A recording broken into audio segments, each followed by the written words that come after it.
అందరికీ మరణాత మరణాత మరణాత. మోషే సుఖోపవాస ధ్యాన దినములోని 10వ దినములోనికి ప్రవేశించిన మనెల్లరకును మన ప్రియుడు మన రక్షకుడైన యేసుక్రీస్తు ప్రభువారి యొక్క కృపా సమాధానము దేవదేవుడు దయచేయును గాక. ఆమేన్. పరిశుద్ధ గ్రంథములో నుండి దేవుని యొక్క వాక్యాన్ని చదువుకుందాం. నిర్గమాకాండము 14వ అధ్యాయము 16వ వాక్యాన్ని చదువుకుందాం. నీవు నీ కర్రను ఎత్తి ఆ సముద్రము వైపు నీ చెయ్యి చాపి దాని పాయలుగా చేయుము. ఆమేన్. ప్రార్థన చేసుకుందాం. సర్వాధికారివైన మా తండ్రి, సర్వోన్నతుడా, సర్వశక్తిమంతుడైన మా గొప్ప దేవా, మీ ఘనమైన మీ శక్తి కలిగిన నామమునకు వందనములు, స్తుతులు, స్తోత్రములు. ప్రభువా, మీ మహాకృపను బట్టి మీ యొక్క సన్నిధానములోనికి మమ్మల్ని తీసుకుని వచ్చి ఈ రీతిగా నేను స్తుతించు భాగ్యాన్ని మీరు దయచేసి మీ మాటలు వినగలుగు భాగ్యాన్ని మీరు దయచేస్తూ ఉన్నందులకై మీకు వందనములు, స్తుతులు, స్తోత్రములు. తండ్రి, మీరే మా అందరితోనూ మాట్లాడమని మా మంచి బోధకుడవై ఉన్న యేసు స్వామి ద్వారా అడిగి వేడుకొచ్చున్నాం మా పరమ తండ్రి. ఆమేన్. అందరికీ మరొకసారి మరణాత. ప్రియమైన దేవుని బిడ్డలారా, దేవుని యొక్క వాక్య భాగములో నుండి నేటి దినాన గమనించిన వారమైతే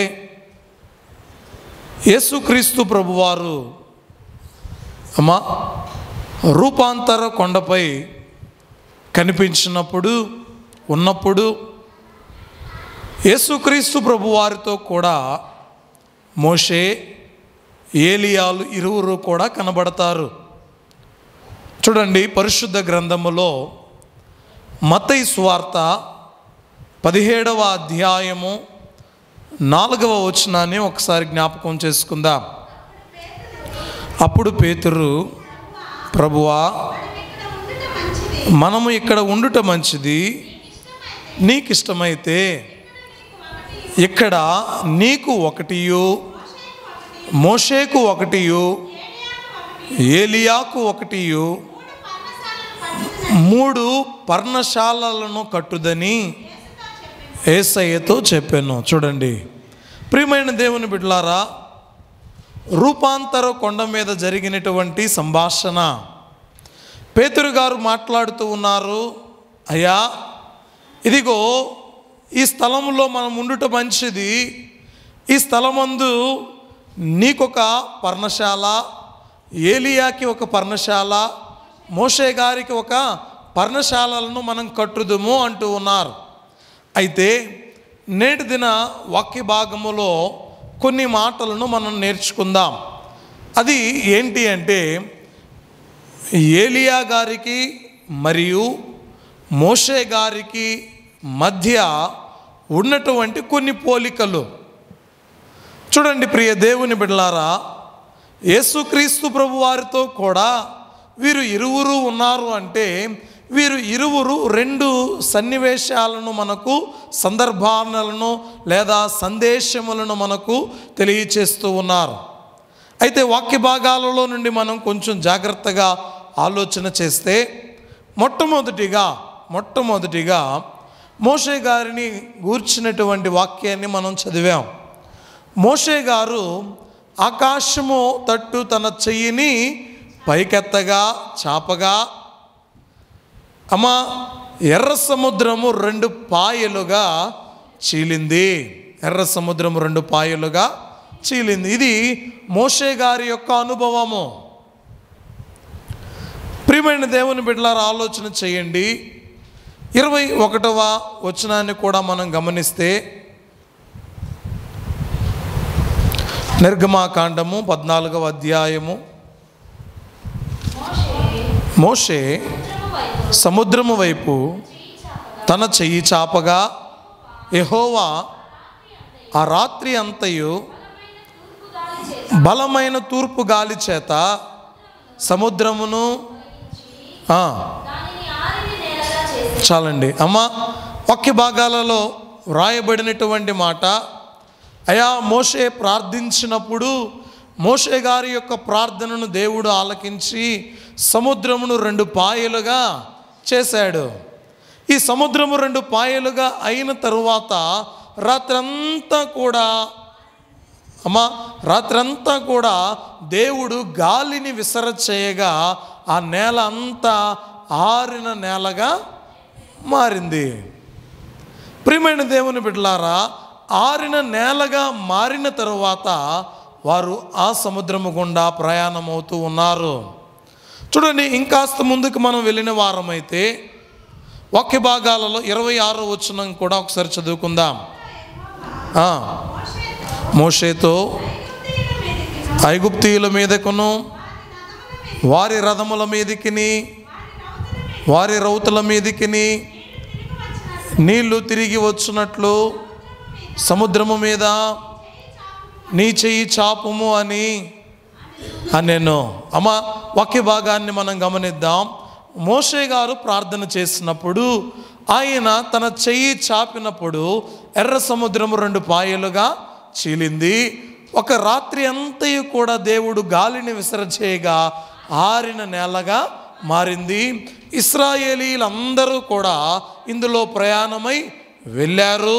అంత మాత్రమే కాకుండా మరలా దేవుడు మోషే గారితో మాట్లాడుతూ తన చెయ్యిని చాపగా అమ్మ సముద్రము ఏమైపోయిందండి?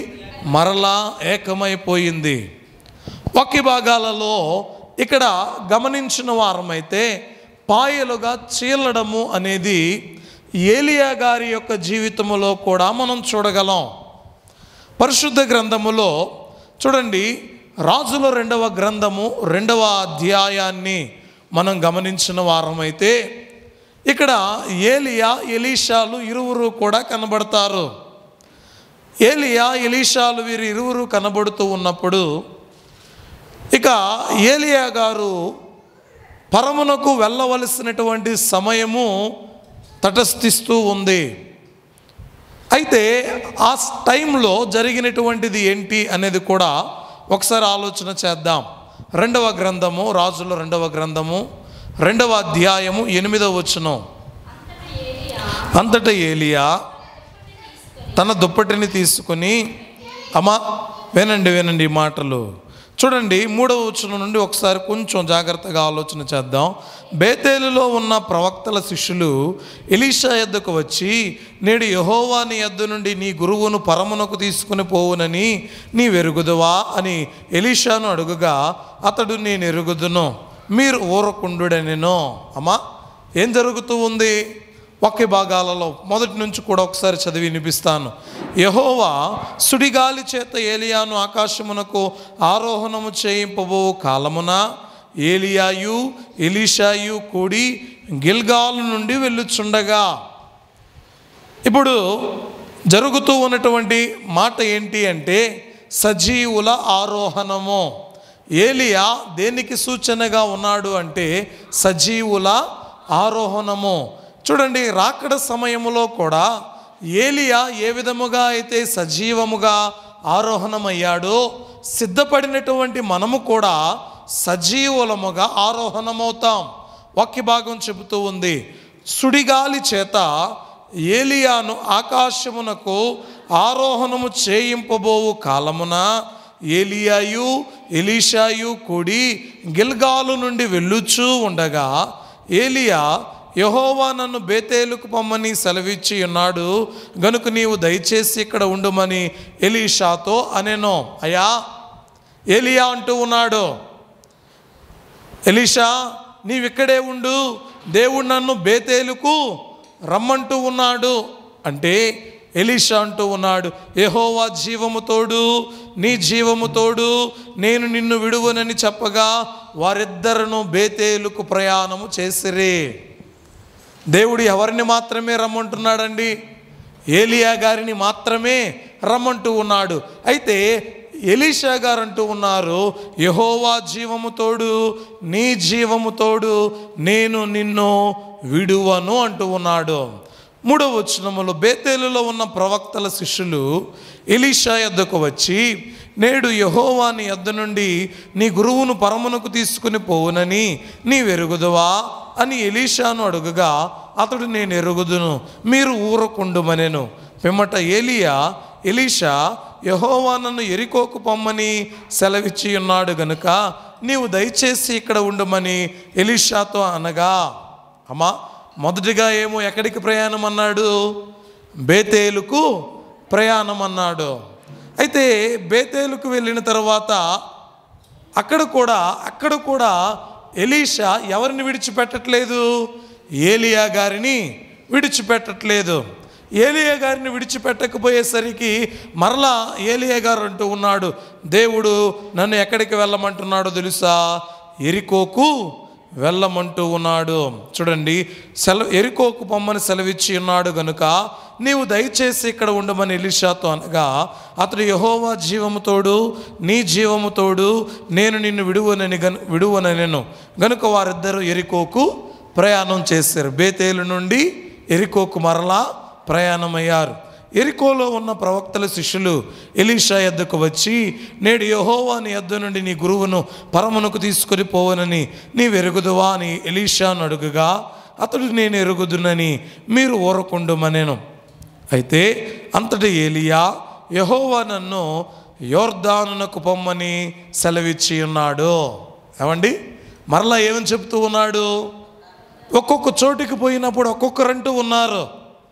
ఈరోజు మీ గురువు గారిని దేవుడు పరమునకు తీసుకుని వెళ్తూ ఉన్నాడు కదా, అంటే మీరు ఊరకుండండి అంటూ ఉన్నాడు. ఎవరు?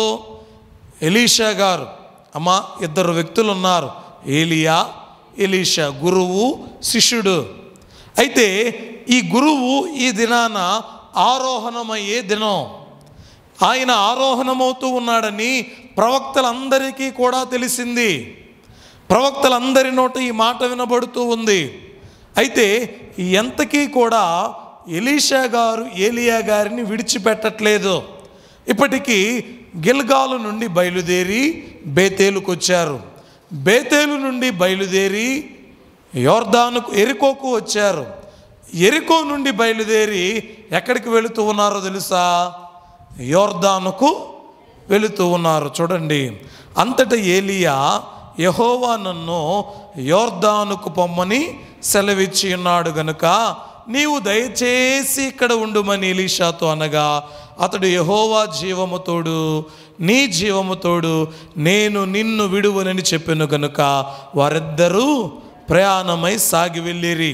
అయితే ప్రవక్తల శిష్యులలో 50 మంది దూరమున నిలిచి చూచుచుండగా, అమ్మా అయ్యా వీరు యొర్దాను నది దగ్గర ఉన్నారు. ఇట ఎదురుగా ఎంత దూరం పోయినా నది ఉంది, కానీ మరి ఏమి లేదు, వెళ్ళడానికి మార్గం అనేది లేదు. అర్థం చేసుకోండి, 50 మంది ప్రవక్తలు, 50 మంది వారందరూ కూడా దూరమున నిలిచి వీరిద్దరిని కూడా చూస్తూ ఉన్నారు. వీరు ఎట్లా వెళతారు? ఇప్పుడు ముందేమో యొర్దాను నది ఉంది, ముందేముంది? యొర్దాను నది ఉంది. ఈ యొర్దాను నదిని వీరు ఎలా దాటగలరు? వీరి దగ్గర ఓడలు లేవు, వీరు దాటడానికి వీరికి ఏ వస్తువులు కూడా లేవు.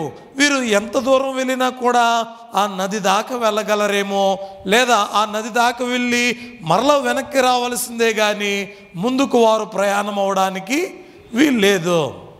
చూడండి ప్రియ దేవుని బిడ్డలారా, అయితే 50 మంది ప్రవక్తలేమో ఆ చివరు ఉండిపోయారు, కానీ ఎలీషా మాత్రం ఎవరిని విడిచిపెట్టట్లా?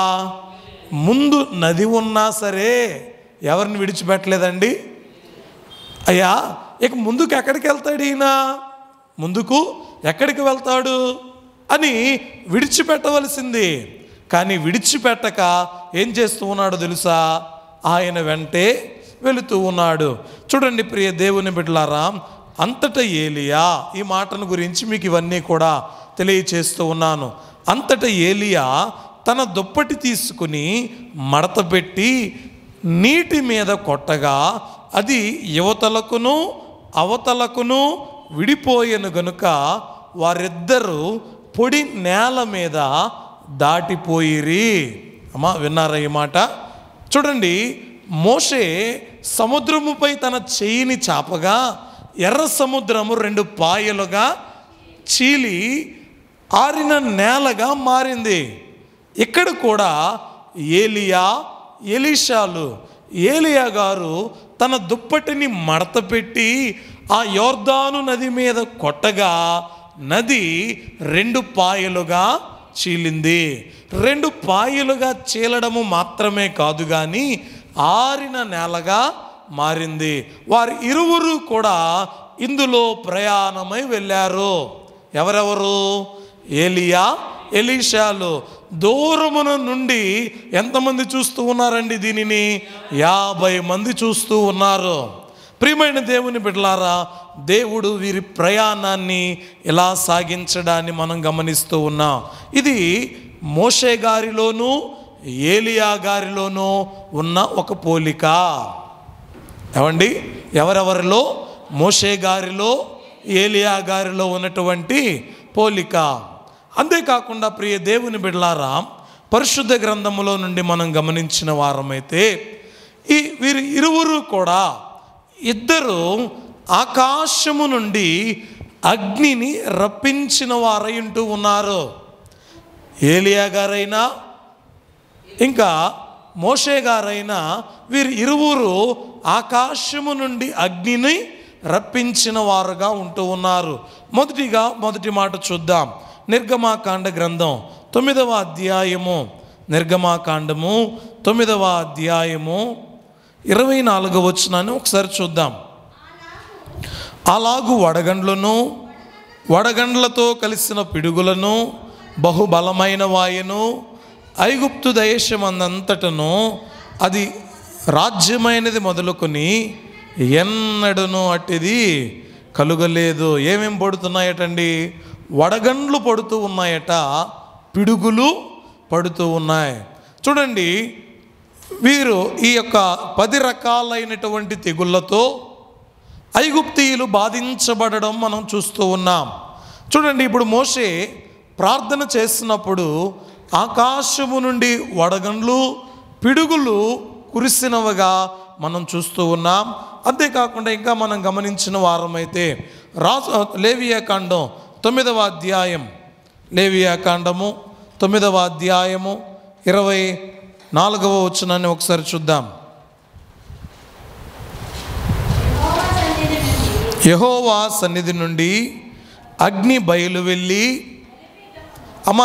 బలిపీఠము మీదనున్న దహన బలి ద్రవ్యమును క్రొవ్వును కాల్చివేసెను.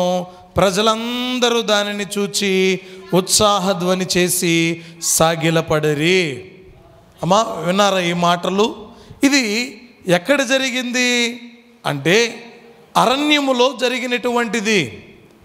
వారు దేవునికి బలులను అర్పిస్తూ ఉంటే మోషే ప్రార్థన చేస్తూ ఉండగా, మోషే ప్రార్థించగా దేవునికి దహన బలిని అర్పించినప్పుడు ఆకాశము నుండి అగ్ని దిగి వచ్చి ఈ దహన బలిని అనగా ఈ బలిని క్రొవ్వును కాల్చివేసిన విధానాన్ని మనం చూస్తూ ఉన్నాం.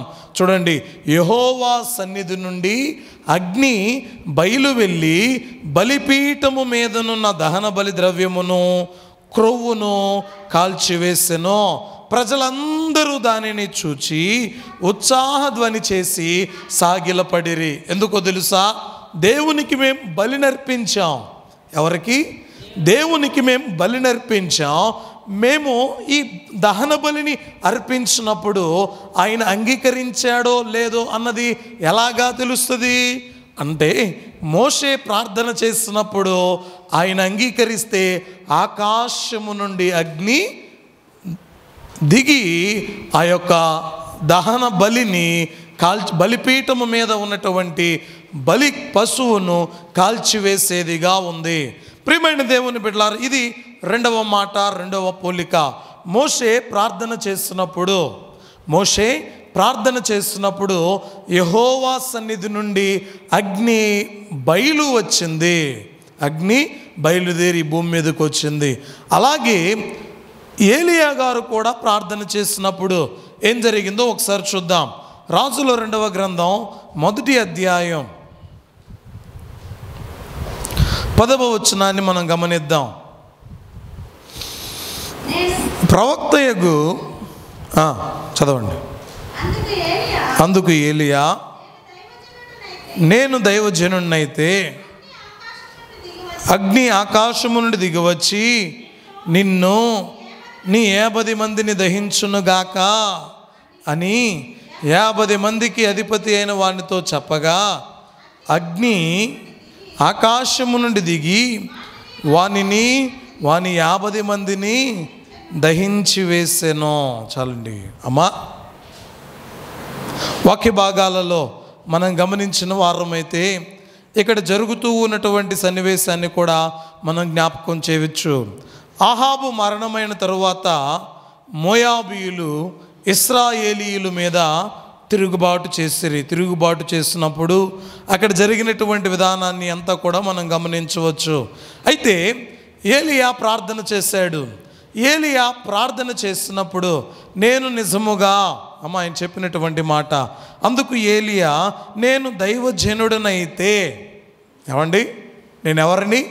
నేను దైవజనుడినైతే అగ్ని ఆకాశము నుండి దిగి వచ్చి నిన్ను నీ 50 మందిని దహించునుగాక. విన్నారా ఈ మాట? అక్కడ జరిగినటువంటి విధానాన్ని మనం గమనిస్తే, ప్రియమైన దేవుని బిడ్డలారా, ఏలియా ప్రార్థన చేస్తూ ఉన్నాడు. ఏలియా ప్రార్థన చేస్తూ ఉంటే ఆకాశము నుండి అగ్ని దిగివచ్చి అక్కడ ఉన్నటువంటి 50 మందిని దహించి వేసింది. ఇదిగో 50 మందికి అధిపతి అని అనుకుంటున్నావు కదా, ఇదిగో నీకు కలిగినటువంటి 50 మందిని ఇప్పుడే నేను నిజముగా దైవజనుడినైతే అని ఏలియా ప్రార్థన చేసి వారందరినీ కూడా దహించి వేశాడండి. వాక్య భాగాన్ని మనం గమనించిన వారమైతే, ప్రియ దేవుని బిడ్డలారా, కొంచెం జాగ్రత్తగా ఆలోచన చేద్దాం. ఇక్కడ చూడండి, 12వదిగా చూస్తే, అందుకు ఏలియా ఈ మాటలను తెలియచేస్తూ, ఆకాశం నుండి దేవుని అగ్ని దిగి వాని 50 మందిని దహించేను. ఈ వాక్యాన్ని మనం గమనించిన వారమై దేవదేవుడు అంటూ ఉన్నాడు, అయ్యా, ఏలియా ప్రార్థించిన వెంటనే దేవుడు ఆకాశము నుండి అగ్నిని ఏ విధంగా దించాడో అలాగే మోషే ప్రార్థించినప్పుడు ఆకాశము నుండి అగ్ని దిగివచ్చి ఆ దహన బలిని కాల్చివేసింది. ఇది ఏంటి అంటే, వీరు ఇరువురు ప్రార్థన చేసినప్పుడు వీరు ఇరువురు కూడా ఆకాశము నుండి అగ్నిను దించినవారు. ఏలియా అగ్నిని దించాడు, మోషే గారు అగ్నిని దించారు. మూడవదిగా కూడా మనం చూద్దాం.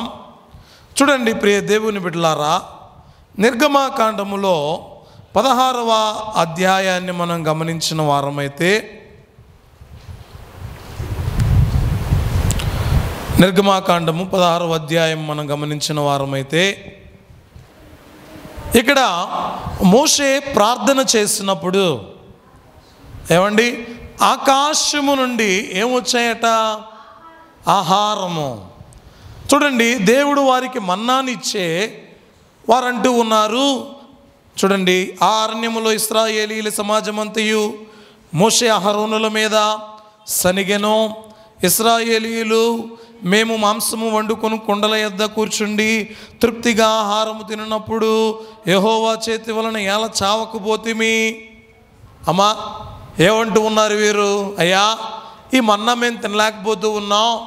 ఇప్పటికీ ఈ మన్నా వచ్చి ఎన్ని దినాలు అయిందటండి? చూడండి, 2వ నెల 15వ దినమున ఏలీమునకును సీనాయికిని మధ్యనున్న సీను అరణ్యములో వారు వచ్చారు. ఇప్పుడు 2.5 నెలలు అయింది వీరు వచ్చి. ఈ 2.5 నెలల తర్వాత వీరు ఏం చేస్తూ ఉన్నారు అంటే, అమ్మా, వీరు ఏమంటూ ఉన్నారు అనేది మనం గమనించిన వారమైతే, అయ్యా, ఐగుప్తు దేశములో మేము మాంసాన్ని వండుకొని తినినప్పుడు మేమెందుకు చావలేదు? ఈ సీను అరణ్యములో మోషే ప్రార్థన చేస్తూ ఉండగా ఆకాశము నుండి దేవుడు వారికి ఏం కురిపించాడో తెలుసా? పూరేళ్లను కురిపించాడు. ప్రియమైన దేవుని బిడ్డలారా, వాక్య భాగాలను ఎక్కడి నుండి వచ్చాయో ఎవరికి కూడా అర్థం కావట్లా, తెలియట్లా. చూడండి, అంటే మోషే ప్రార్థించి వారికి కావలసినటువంటి ఆహారాన్ని తెప్పించిన వారై ఉంటూ ఉన్నారు. మన్నాను దేవుడు వారు అడిగినాక వారికి ఇవ్వలేదు, కానీ అడగక ముందే వారికి మన్నాను దేవుడు ఇచ్చాడు. కానీ మోషే ఇప్పుడు ప్రార్థన చేసినప్పుడు మోషేకి ఏమిచ్చాడండి? ఈ యొక్క పూరేళ్లను, మాంసాహారమును వారికి దయచేసిన వారై ఉంటూ ఉన్నారు. చూడండి ప్రియ దేవుని బిడ్డలారా, ఈ 16వ అధ్యాయములో ఈ సీను అరణ్యములో మోషే ప్రార్థన చేస్తున్నప్పుడు ఈ ఇశ్రాయేలీలందరూ కూడా ఈ పూరేళ్లను వారు తినిన వారై ఉంటూ ఉన్నారు. అంతేకాకుండా ఏలియా గారి జీవితాలలో మనం చూస్తే, ఏలియా ప్రార్థించి ఆహారాన్ని సిద్ధం చేయగలిగాడా? చెప్పండి. సమృద్ధి కలిగినటువంటి ఆహారం అనేది కలిగిందా? ఏలియా గారి యొక్క జీవితంలో ఈ సమృద్ధి కలిగిన ఆహారం ఎప్పుడండి? చూడండి ప్రియ దేవుని బిడ్డలారా, రాజుల మొదటి గ్రంథము 17వ అధ్యాయం మొదటి నుండి మనం గమనించిన వారమైతే,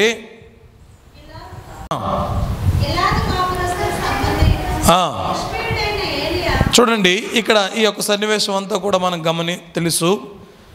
సారేపతు విధవరాలు ఎవరండి? సారేపతు.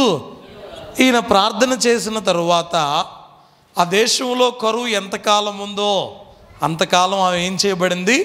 పోషించబడింది. ఆమె బుడ్డీలో నూనె అయిపోలేదట, ఆమె తొట్టిలో పిండి అయిపోవాలి. అంటే ఏలియా ప్రార్థించినప్పుడు సమృద్ధి కలిగినటువంటి ఆహారాన్ని దేవుడు వారికి ఇచ్చాడు. మోషే ప్రార్థించినప్పుడు సమృద్ధి కలిగినటువంటి ఆహారాన్ని దేవుడు వారికి, ఇశ్రాయేలీయులకు ఇచ్చాడు. ఇది వీరి ఇరువురికి మధ్య ఉన్నటువంటి పోలిక. 4వదిగా కూడా మనం గమనించిన వారమైతే, నిర్గమాకాండ గ్రంథములో 10వ అధ్యాయము 21వ వచనంలో ఒకసారి చూద్దాం. నిర్గమాకాండము 10వ అధ్యాయము 21వ వచనం. అందుకు యెహోవా మోషేతో, ఆకాశము వైపు నీ చెయ్యి చాపుము, ఐగుప్తు దేశము మీద చీకటి చేతికి తెలియనంత చిక్కని చీకటి కమ్ముననెను. దేవుడు అంటూ ఉన్నాడు, మోషే నీ చెయ్యిని ఆకాశము తట్టు ఎత్తు. ఈ చీకటి ఎలాగా ఉండాలో తెలుసా? అక్కడ వ్రాయబడినటువంటి మాట చూడండి. ఐగుప్తు దేశము మీద చీకటి, చేతికి తెలియనంత చీకటి. అక్కడ ఏముందో, ఎక్కడికి వెళ్ళాలో, ఎక్కడున్నామో కూడా తెలియనటువంటి చీకటి. అంత చీకటి కమ్మితే ఇక్కడ నుండి మనం బయటికన్నా వెళ్ళగలమా? వెళ్ళలేము. చూడండి, ఎక్కడ ఏ వస్తువు ఉందో, ఎక్కడ ఏం పెట్టున్నామో ఎలాగైనా తెలుస్తుందా? చేతికి అందనటువంటి చీకటి. అంటే ఒక భాగాన్ని మనం గమనించిన వారమైతే, మోషే వాతావరణాన్ని చీకటిగా మార్చివేశాడు. మరి ఏలియా ఏం చేశాడండి? ఏలియా చూడండి, యాకోబు పత్రిక 5వ అధ్యాయము 17వ వచనములో ఏలియా ప్రార్థన చేయగా ఎన్ని సంవత్సరాలు వర్షం కురవలేదట? 3.5 సంవత్సరాలు. అంటే మోషే గారు ఈ వాతావరణాన్ని కంట్రోల్ చేయగలిగాడు. ఏలియా గారు కంట్రోల్ చేయగలిగాడు, మోషే గారు కూడా కంట్రోల్ చేస్తూ ఉన్నాడు. చూడండి, ఏలియా ప్రార్థన చేస్తున్నప్పుడు వాతావరణం ఏ విధంగా కంట్రోల్ అయింది అంటే 3.5 సంవత్సరం వరకు ఆకాశము నుండి ఒక్క బొట్టు వర్షపు చుక్క కూడా లేదు. ఇప్పుడు మోషే ప్రార్థన చేసినప్పుడు చేతికి తెలియనటువంటి చిక్కటి చీకటి కమ్మివేసింది. ఇది వీరి ఇరువురికి ఉన్నటువంటి ఒక పోలిక. ఇంకా 5వదిగా మనం గమనించిన వారమైతే నిర్గమాకాండ గ్రంథము 19వ అధ్యాయము 20వ వచనం. యెహోవా సీనాయి పర్వతం మీదకి అనగా ఆ పర్వత శిఖరము మీదకి. చూడండి, ఎవరటండి? దేవుడే ఎక్కడికి దిగి వచ్చాడు? సీనాయి పర్వతం మీదకి దిగి వచ్చాడు. చూడండి, మోషే గారి యొక్క విధానము ఏంటి అంటే సీనాయి పర్వతము మీదకి ఎక్కేటువంటి అనుభవము, సీనాయి పర్వతము మీద దేవునిని చూచే అనుభవము, దేవుని మాటలు వినే అనుభవము. కానీ ఇక్కడ మనం గమనించిన వారమైతే మరలా రాజుల 2వ గ్రంథములో, రాజుల మొదటి గ్రంథం అండి 19వ అధ్యాయం 42వ వచనాన్ని మనం చూస్తే ఇక్కడ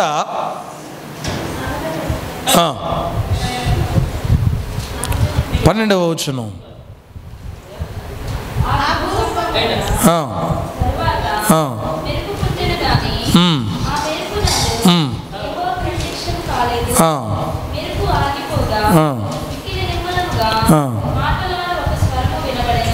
చాలండి. ప్రియ దేవుని బిడ్డలారా, వాక్య భాగాలలో మనం గమనించిన వారమైతే దేవదేవుడు తెలియచేస్తున్నటువంటి మాట, ఇక్కడ రాజుల గ్రంథంలో రాయబడినటువంటి మాట ఏంటి అంటే, మోషే ఏ విధముగా సీనాయి పర్వతమునకు వెళ్ళాడో ఏలియా గారు కూడా కర్మేలు పర్వత అనుభవాన్ని కలిగినటువంటి వ్యక్తి. ఏ అనుభవం అండి? కర్మేలు పర్వత అనుభవము. మోషే ఏ విధముగా అరణ్యములో ప్రయాణం చేశాడో ఏలియా గారు కూడా అరణ్యమందు ప్రయాణము చేసి ఒక చోటు నుండి మరొక చోటికి వెళ్ళినటువంటి వ్యక్తిగా మనం చూస్తూ ఉన్నాం. ఇది వీరి ఇరువురిలో కూడా ఉన్న ఒక అనుభవము. చూడండి, మరొక మాట 6వదిగా మనం చూస్తే నిర్గమాకాండ చివరి భాగాలలో మోషే గారిని దేవుడు సమాధి చేస్తే, మోషే గారిని మీరు ఇక వెళ్ళండి, నేను ఇక్కడే ఉండిపోతాను అని మోషే గారు ఆ చోటనే ఉండిపోయాడు. అయితే ఇశ్రాయేలీయులు యెహోషువ నాయకుడుగా ఉండి కానాను దేశానికి నడిపించిన వారై ఉంటూ ఉన్నారు.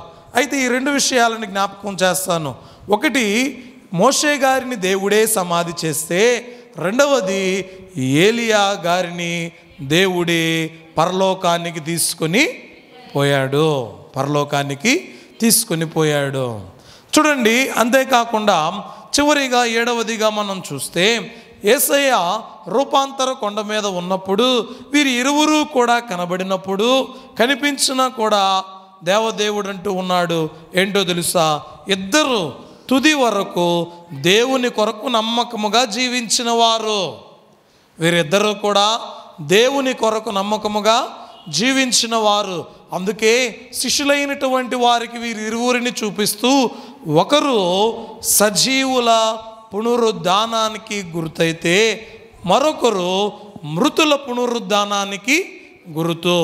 యేసుక్రీస్తు ప్రభువారు రాకడ సమయమందు ఏలియా ఏ విధముగా సజీవుడిగా కొనిపోయాడో అలాగే మోషే మృతుడిగా ఉండి ప్రభువుతో ఏ విధంగా అయితే ఉన్నాడో మృతులైనటువంటి వారు మొదట లేతురు, ఆ మీదట సజీవులముగా ఉండు మనము ప్రభువును ఎదుర్కొందాము. అంటే ప్రియ దేవుని బిడ్డలారా, వీరి ఇరువురు కూడా ఒకటి సజీవుల పునరుద్ధానమునకును మరొకరు మృతుల పునరుద్ధానమునకును గురుతై ఉన్నారు. వీరి ఇరువురు కడవరకు దేవునితో నమ్మకముగా జీవించిన వారుగా ఉంటూ ఉన్నారు. అట్టి జయ జీవితము కలిగిన వారముగా మోషే ఏలియాలలో ఉన్నటువంటి ఈ పోలికలు ప్రభువారు మనకు తెలియచేసి ఉండగా వీరి ఇరువురు దేవునితో నమ్మకముగా కడవరకు ఎలాగైతే జీవించగలిగారు, నడవగలిగారో అలాగున మనము కూడా కడవరకు ప్రభువుతో నడిచి ప్రభు యొక్క కుడి పార్శ్వమందు కూర్చుండు భాగ్యాన్ని దేవదేవుడు దయచేయును గాక. ఆమేన్. ప్రార్థన చేసుకుందాం. మహాపరిశుద్ధుడా, ప్రేమ స్వరూపుడైన యేసయ్య, మీ ఘనమైన నామమును కొందనాలు ప్రభువా. మీ వాక్యము ద్వారా మీరు మాతో మాట్లాడారు, అందును బట్టి నీకు వందనాలు. కూడిన మీ బిడ్డలందరినీ మీరు దీవించి ఆశీర్వదించి మీ యొక్క ఆత్మశక్తితో నింపి మీరు మీ బిడ్డలను బలపరచమని యేసు నామమును అడిగి వేడుకొంచున్నాము తండ్రి, ఆమేన్. అందరికీ మరణాత మరణాత మరణాత.